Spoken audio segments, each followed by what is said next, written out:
अरावली को बचाने के लिए मैदान में उतरे चंद्रशेखर आजाद, कर दिया बड़ा ऐलान। अब अरावली पर होगा तगड़ा घमासान, प्रकृति से नहीं खेल पाएंगे धन्ना सेठ, सरकार भी रखेगी याद। अरावली की पहाड़ियों पर धन्ना सेठों की नजर पड़ी तो प्रकृति खतरे में आ गई। जनता ने आवाज उठाई तो सरकार रास्ते में आ गई, लेकिन अब चंद्रशेखर आजाद ने अरावली को बचाने का बीड़ा उठा लिया है और विपक्ष भी उसी राह पर चल पड़ा है।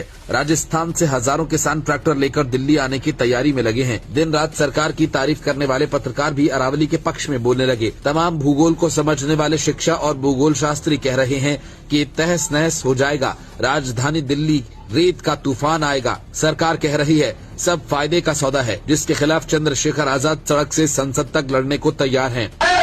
प्राइवेट सिस्टम पे किसी का जोर नहीं ले पाते।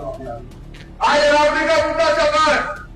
अरावली जो लाइफ लाइन है, जिसकी वजह से पूरा रेगिस्तान और रेगिस्तान से आने वाली बड़ी बड़ी आंधियां हरियाणा, पश्चिम उत्तर प्रदेश, दिल्ली को छू नहीं पाती, उस अरावली को खनन की भेंट कराने का कार्यक्रम चल रहा।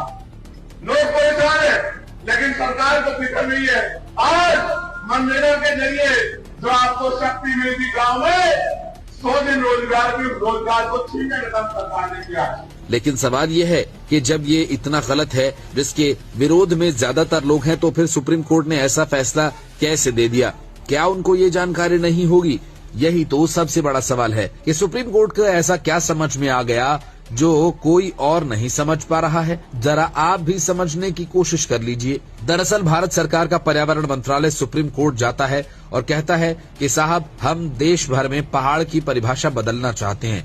उन्होंने राय दी कि 100 मीटर से नीचे जो भी पहाड़ हो उसमें माइनिंग की इजाजत मिलनी चाहिए। इसके अलावा ये भी कहा कि मूल पहाड़ी के 500 मीटर के बाहर अगर कोई पहाड़ी हो तो उसमें भी माइनिंग की इजाजत मिलनी चाहिए। यहाँ तक किसी को कुछ नहीं पता था, क्योंकि संसद में मनरेगा के नाम बदलने पर हल्ला हो रहा था।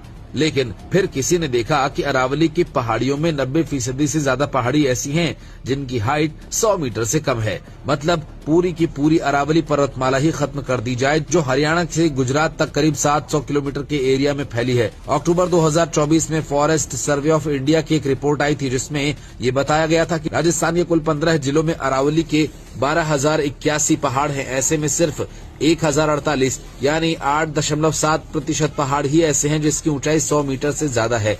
इसका मतलब ये हुआ कि अकेले राजस्थान में अरावली के 90% से ज्यादा पहाड़ों की ऊंचाई 100 मीटर से कम है। और अब नई परिभाषा के कारण ये सारे पहाड़ खतरे में आ सकते हैं। वैसे पहले से ही कई राज्यों में अरावली पर्वतमाला से अवैध खनन हो रहा है।